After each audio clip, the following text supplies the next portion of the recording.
Hello guys, कैसे हैं आप सभी। उम्मीद करता हूं कि आप सभी अच्छे होंगे। Welcome to prep kit. इस पर्टिकुलर वीडियो में आप लोगों को मिल रहा होगा आईआईटी जैम के लास्ट 5 इयर्स का एनालिसिस, जहां पर हम डिस्कस कर रहे होंगे कि कौन से सब्जेक्ट से कितने मार्क्स का पहले आया हुआ है। तो आपको थोड़ा सा आइडिया लग जाएगा कि कौन से सब्जेक्ट्स हमारे लिए ज्यादा इंपॉर्टेंट हैं करने और कौन से थोड़े से लेस इंपॉर्टेंट है। और साथ में यार मैं तुम्हें ये भी बताऊंगी कौन से सब्जेक्ट्स हमारे लिए स्कोरिंग है जिनको हमें करना ही चाहिए। तो ये सब डिस्कशन इस पर्टिकुलर वीडियो में हम यहाँ पर कर रहे होंगे और ये काफी ज्यादा आपके लिए हेल्पफुल रहेगी। आपको थोड़ा सा आइडिया लग जाए कौन सा सब्जेक्ट्स इंपॉर्टेंट है, तो इस वीडियो को कंप्लीट ही देखना, स्किप मत करना। तो स्टार्ट करते हैं गाइस इस पर्टिकुलर वीडियो के साथ। तो गाइस अब आपकी स्क्रीन के ऊपर है आईआईटी जैम के लास्ट 5 इयर्स का टॉपिक वाइज डिस्ट्रीब्यूशन।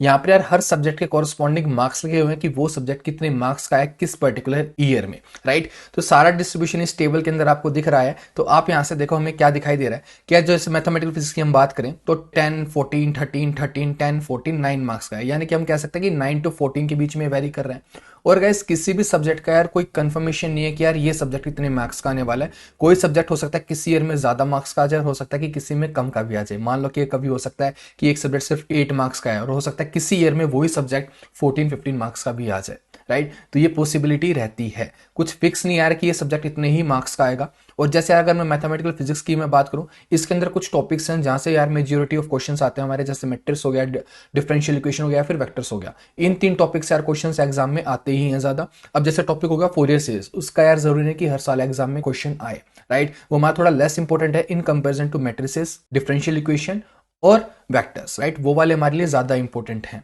राइट। तो ऐसे यार हर सब्जेक्ट में कुछ कुछ टॉपिक्स हैं, उनकी भी यार वीडियोस धीरे धीरे अपलोड हो रही होंगी। ये मैं हर सब्जेक्ट के इंपॉर्टेंट टॉपिक्स की वीडियो बनाने वाला हूं, तो अगर आपने चैनल को सब्सक्राइब नहीं किया सब्सक्राइब जरूर कर लेना। और गाइस अब मूव करते हैं नेक्स्ट सब्जेक्ट की तरफ, जो कि हमारा मैकेनिक्स है। मैकेनिक्स 2015 में 20 मार्क्स का है, 2016 में 19 मार्क्स का है और 2017 में 18, फिर 19, फिर 16, फिर 14, फिर 13। टाइम के साथ यार मैकेनिक्स की वेटेज कम हो गई, राइट। तो यार एक ये ट्रेंड भी देखने को मिल रहा है हमें कि पहले ज्यादा का आ रहा था लेकिन अब वो कम होता जा रहा है। और गैस अगर एक चीज और मैं यहाँ पर बताऊं, ऑक्सीलेशन का यार कुछ पार्ट है जो हमें लगता है वो मैकेनिक्स जैसा ही है। तो यार अगर हम मैकेनिक्स का ओवरऑल वेटेज देखें तो ज्यादा ही रहता है, तो मैकेनिक्स करनी हमें जरूरी है क्योंकि ऑक्सीलेशन के भी यार हम कह सकते हैं मैकेनिक्स का ही एक पार्ट है, राइट। और गाइस ये वाली यूनिट भी जो अच्छी खासे मार्क्स की है, 14 14 11 15 11 15 19। और गैस अगर हम बात करें मॉडर्न फिजिक्स की, मॉडर्न फिजिक्स में भी यार हमारे पास 4 पार्ट्स हैं, राइट। एक हमारी क्या है, स्पेशल थ्योरी ऑफ रिलेटिविटी है। एक मॉडर्न फिजिक्स है यार, इसी के अंदर मॉडर्न फिजिक्स है जहां पर यार photo electric effect, quantum effect, black body radiations, वो सब टॉपिक्स आते हैं। और उसके बाद है क्वांटम मैकेनिक्स, जहां पर यार तुम्हारा 1D पोटेंशियल, हार्मोनिक ऑक्सीलेटर, वो सबसे ज्यादा इंपॉर्टेंट टॉपिक है, प्रोबेबिलिटीज निकालना, तो वो सब चीजें हैं, राइट। तो काफी इंपॉर्टेंट पोर्शन है वो वाला। और जो चौथा पोर्शन है वो है न्यूक्लियर फिजिक्स। अब न्यूक्लियर फिजिक्स का यार हर साल क्वेश्चन नहीं आता है, लेकिन क्वेश्चन पूछ लिया जाता है और एक ही क्वेश्चन आता है ज्यादा से ज्यादा, तो तुम उसको स्किप भी कर सकते हो अगर तुम चाहो तो। लेकिन बाकी के 3 को जरूर कवर करना, special theory of relativity, modern physics और क्वांटम मैकेनिक्स, राइट। तो इसके अंदर 4 पार्ट तुम्हारे इंक्लूड होते हैं। और अगर मैं यहां पर कहूं कि एक स्पेशल थ्योरी ऑफ रिलेटिविटी का क्वेश्चन आ ही जाता है, राइट, और तुम्हारा मॉडर्न फिजिक्स से भी एक दो क्वेश्चन आ ही जाते हैं, यानी कि जो तुम्हारा black body radiation, photo electric effect, Compton effect, वहां से भी 2 क्वेश्चन आ ही जाते हैं। और फिर तुम्हारा 1D पोटेंशियल वेल और स्टेप पोटेंशियल और हार्मोनिक ऑक्सीलेटर, वहां से भी तुम्हारा क्वेश्चन आ ही जाते हैं 3 4, राइट। तो काफी इंपॉर्टेंट टॉपिक्स है मॉडर्न फिजिक्स के, तो इनको मत छोड़ना गलती से भी।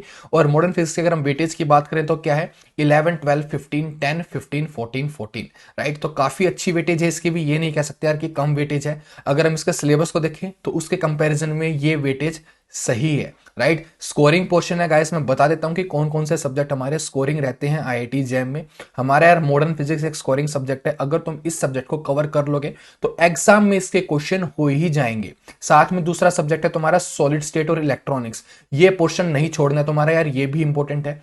और ऐसे यार तुम्हारा जो थर्मोडायनेमिक्स है वो भी तुम्हारा इंपॉर्टेंट है, kinetic theory of gases, thermodynamics और स्टैटिस्टिकल मैकेनिक्स, इसमें यार 3 पार्ट हैं तुम्हारे, ठीक है। स्टैटिस्टिकल मैकेनिक्स यार बच्चों को टफ लगती है, लेकिन आईआईटी जैम में यार जो क्वेश्चंस आते हैं वो इजी लेवल के ही आते हैं, डिफिकल्ट लेवल पे नहीं आते हैं। तो मैं ये बिल्कुल नहीं कहूंगा यार कि स्टैटिस्टिकल मैकेनिक्स को छोड़ दो, क्योंकि इजी क्वेश्चन आते हैं स्टैटिस्टिकल मैकेनिक्स के।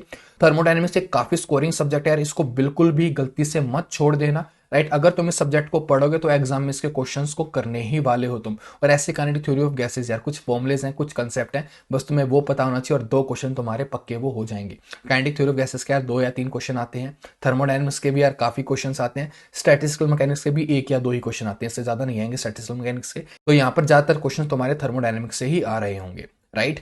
और गैस अब बात करें नेक्स्ट की ऑक्सीलेशंस, वेव्स एंड ऑप्टिक्स। इसमें यार ऑक्सीलेशंस को बिल्कुल भी मत छोड़ना, काफी इजी टॉपिक है, स्कोरिंग टॉपिक है। अगर तुमने टॉपिक कवर किया है एग्जाम में क्वेश्चन हो ही जाना है, गलती से मत छोड़ना। वेव्स ये भी इजी टॉपिक है। ऑप्टिक्स फिर भी मैं कह सकता हूँ यार थोड़ा सा डिफिकल्ट साइड के ऊपर है, हो सकता है कि तुमने किया और तब भी क्वेश्चन ना हो, लेकिन ऑक्सीलेशन और वेव ऐसे टॉपिक हैं कि अगर तुम करके जाओगे तो क्वेश्चन हो ही जाना है। ठीक है, तो ऑक्सीलेशन और वेव को बिल्कुल भी मत छोड़ना, गलती से भी करके ही जाना है। और इलेक्ट्रिसिटी एंड मैग्नेटिज्म, तो इलेक्ट्रिसिटी और मैग्नेटिज्म में यार क्या है, हमारे पास यार काफी वास्ट सिलेबस है, और यार इसके मार्क्स भी यार काफी ज्यादा मार्क्स का आता है। अगर तुम 2017 में देखो 20 मार्क्स का पूछ रखा है इलेक्ट्रिसिटी एंड मैग्नेटिज्म, 20 मार्क्स का, तो काफी ज्यादा मार्क्स हैं वो भी। और 2015 में अगर हम देखें तो सिर्फ 11 मार्क्स से पूछ रखा है, तो यार कुछ फिक्स नहीं है, 11 to 20 मार्क्स में वेरी कर सकता है। अब यार ये भी इंपॉर्टेंट सब्जेक्ट है, तुम छोड़ नहीं सकते हो, लेकिन ये इतना ज्यादा स्कोरिंग नहीं है। स्कोरिंग हमारे कौन कौन सब्जेक्ट हैं, modern physics, electronic solid state, thermodynamics और ऑक्सीलेशन, इन 4 सब्जेक्ट को करना स्कोरिंग है। ऑप्टिक्स में इंक्लूड नहीं कर रहा हूं स्कोरिंग सब्जेक्ट्स में, ऑक्सीलेशन एंड वेव्स कर रहा हूं मैं स्कोरिंग सब्जेक्ट में। तो ये सब्जेक्ट तो तुम्हें करने ही है, modern physics, electronic solid state, thermodynamics, kind theory of gases, statistical mechanics, और साथ में ऑक्सीलेशंस और वेव्स, ये तुम्हें सब्जेक्ट करने ही है। ऑप्टिक्स तुम छोड़ सकते हो, राइट। अब बचे यार तुम्हारे बाकी के subjects, mathematical physics. Mathematical physics में यार मैट्रिसेस मत छोड़ना गलती से भी, first order differential equation, second order differential equation गलती से मत छोड़ देना। हाँ, तुम पर्टिकुलर इंटीग्रल वाला छोड़ सकते हो अगर तुम्हारा मन करे तो, क्योंकि यार आईटी जैम में वहां से क्वेश्चन अभी तक नहीं आए, लेकिन हो सकता है कि अभी आगे आ जाए। ठीक है, खाली होमोजीनियस कर लेना, वो सफिशियंट है। और साथ में वेक्टर्स को मत छोड़ना, डाइवर्जेंस, कर्ल, ग्रेडियंट, तो उन टॉपिक्स को गलती से मत छोड़ना। सरफेस इंटीग्रेशन, वॉल्यूम इंटीग्रेशन तुम्हें करनी आनी चाहिए वेक्टर्स की। तो ये स्कोरिंग टॉपिक्स है मैथमेटिकल फिजिक्स के, इनको करना ही करना।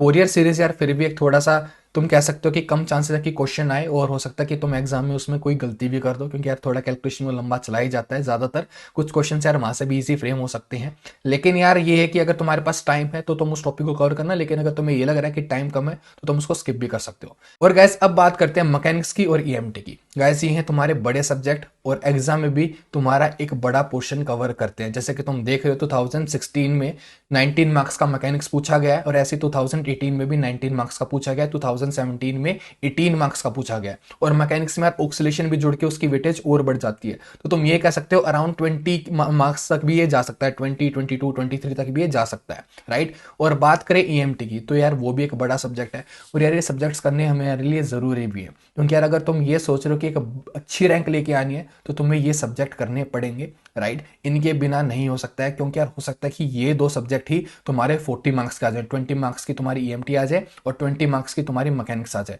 तो 40 मार्क्स तुम्हारे यही 2 सब्जेक्ट ले जाएंगे, और बाकी के 5 सब्जेक्ट सिर्फ 60 मार्क्स, राइट। तो इस चीज के ऊपर भी थोड़ा सा ध्यान रखना।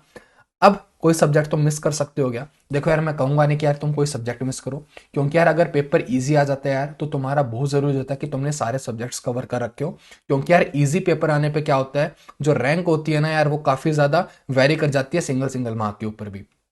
ठीक है, तो अगर तुम्हारे यार मान लो 70 मार्क्स हैं और पेपर इजी आ रखा है और तुमने 70 मार्क्स सिक्योर किए हैं, हो सकता है कि तुम्हारी तब भी रैंक अच्छी ना बने, क्योंकि यार हो सकता है कि बाकी स्टूडेंट्स ने 80-85 स्कोर कर रहे हो ज्यादातर, राइट। हो सकता है तुम्हारी 70 मार्क्स के ऊपर भी 600-700 रैंक चली जाए, अगर पेपर कुछ ज्यादा ही ईजी आ जाता है तब की मैं यहाँ पर बात कर रहा हूँ। लेकिन अगर हम मॉडरेट लेवल की बात करें तो यार तुम्हारे अगर 55 मार्क्स भी आ रहे हैं तो तुम्हारा आईटी जेम इजीली क्लियर हो जाएगा एक अच्छी रैंक के साथ। तुम अंडर 100 भी आ सकते हो अगर तुम्हारे 50 प्लस मार्क्स हैं तो, राइट। तुम अंडर 100 भी आ सकते हो, राइट। तो इस चीज का ध्यान रखना यार कि अगर पेपर इजी आता है तो थोड़ी सी दिक्कत हो सकती है तुम्हें अगर तुमने कोई सब्जेक्ट मिस किया है तो। मॉडरेट में और हार्ड लेवल में यार तुम्हारे लिए इतना फर्क नहीं पड़ेगा कि तुमने कोई सब्जेक्ट मिस किया है, और मैं बिल्कुल भी रिकमेंड नहीं करूंगा कि तुम कोई सब्जेक्ट मिस करो। तुम कुछ टॉपिक मिस कर सकते हो, जैसे फोरियर सीरीज हो गया, न्यूक्लियर फिजिक्स हो गया, क्योंकि यार इनके क्वेश्चन यार हर साल नहीं आते हैं, तो तुम इनके ऊपर रिस्क ले सकते हो। लेकिन तुम पूरा सब्जेक्ट स्किप करोगे तो यार तुम ट्रबल में फंसोगे, राइट।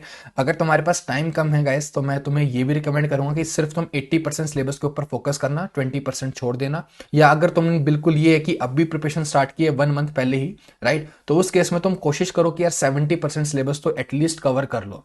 ठीक है यार, ये नहीं कि हम सिर्फ 40% सिलेबस करके जा रहे हैं, 70% करके जाओ। और 70% यार ऐसा करना कि तुम उसमें 55 मार्क्स सिक्योर कर पाओ, क्योंकि अगर तुम 80-85% सिलेबस अच्छे से कवर करते हो यार तब इजी हो जाता है हमारे लिए कि 55 मार्क्स ले आए। लेकिन यार अगर तुम प्रिपेयर ही 60-70% कर रहे हो, थोड़ा सा डिफिकल्ट हो जाएगा कि तुम 55 मार्क्स लेके आ पाओ। तो कोशिश पूरी करना यार अपनी तरफ से कि 80% सिलेबस तो कवर कर ही ले, और अगर तुम 100% सिलेबस कवर कर पा रहे हो तो अच्छी बात है। वैसे यार 100% सिलेबस कोई भी कवर नहीं कर पाता, ठीक है, सबका यार वही रहता है 80 to 100%। जितने भी यार रैंकर्स होंगे उनसे भी तुम पूछ सकते हो 100% सिलेबस, यार बहुत रेयर स्टूडेंट्स होते हैं जो कंप्लीट कर जाएंगे, ठीक है। लेकिन बात यह कि तुम जितना कवर कर रहे हो तुम उसको कितना अच्छे से कवर कर रहे हो। अगर तुम 80% भी अच्छे से कवर किया है तब भी चांस है कि तुम मॉडरेट लेवल के एग्जाम में 65 मार्क्स सिक्योर कर पाओ और अंडर 20 रैंक ले आ पाओ। तो इस चीज की यार तुम्हें कोशिश करनी है कि तुम 80% सिलेबस कवर कर पाओ। और मैंने कुछ तुम्हें आइडिया दे दिया कि कौन कौन से सब्जेक्ट्स हमारे लिए स्कोरिंग है, तो उन सब्जेक्ट को अच्छे से करना, क्योंकि यार अगर तुमने वो सब्जेक्ट कवर किए ना तुम्हारे मार्क्स नहीं कटने वाले हैं।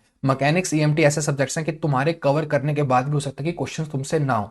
लेकिन अगर मैं बात करूं इलेक्ट्रॉनिक्स, सॉलिड स्टेट की, मॉडर्न फिजिक्स की, थर्मोडायनेमिक्स की, ऑक्सीलेशंस की, वेव्स की, अगर तुमने ये सब्जेक्ट्स कवर किए हैं तो इनके क्वेश्चंस भी एग्जाम में होंगे। ऐसा नहीं है कि ये क्वेश्चंस नहीं होंगे। मैकेनिक्स और ईएमटी के क्वेश्चन फिर भी फ्रेम किए जा सकते हैं कि तुमसे वो क्वेश्चन ना ही ले, राइट, यानी कि तुमसे वो सोल्व ना हो। लेकिन अगर मैं इन सब्जेक्ट्स की बात करूं तो इनके क्वेश्चंस हो ही जाने अगर तुम इनको पढ़ के गए हो तो गाइस इस पर्टिकुलर वीडियो के लिए सिर्फ इतना ही। और जल्दी गाइस मैं हर एक सब्जेक्ट के लिए इंपॉर्टेंट टॉपिक की भी एक वीडियो बनाने वाला हूं जहां पर तुम्हें पता चल रहा होगा कौन कौन से इंपॉर्टेंट टॉपिक्स हैं जो करने मस्ट हैं अगर एग्जाम में एक अच्छा स्कोर करना है तो गाइस अगर आपने चैनल को सब्सक्राइब नहीं किया अभी तक तो इस चैनल को सब्सक्राइब जरूर कर लेना ताकि आपको हर एक वीडियो की नोटिफिकेशन रिसीव होती रहे। और मैंने कुछ पीवाईक्यूज की वीडियो डालनी स्टार्ट की है तो आप उनको भी जाकर देख सकते हो। 2 वीडियो मैं ऑलरेडी अपलोड कर चुका हूं मैकेनिक्स की, और कुछ वीडियो ऑलरेडी लाइंड अप है, तुम देख सकते हो कि कल और परसों की शेड्यूल्ड है। और ऐसी यार और भी वीडियोस डल रही होंगी धीरे धीरे। और गाइस अगर आपको ये वीडियो हेल्पफुल लगी है तो इस वीडियो को लाइक जरूर कर देना और अपने फ्रेंड्स के साथ भी शेयर जरूर करना, और चैनल को सब्सक्राइब करना मत भूलना। और हम मिलते हैं गाइस नेक्स्ट वीडियो में। Till then bye.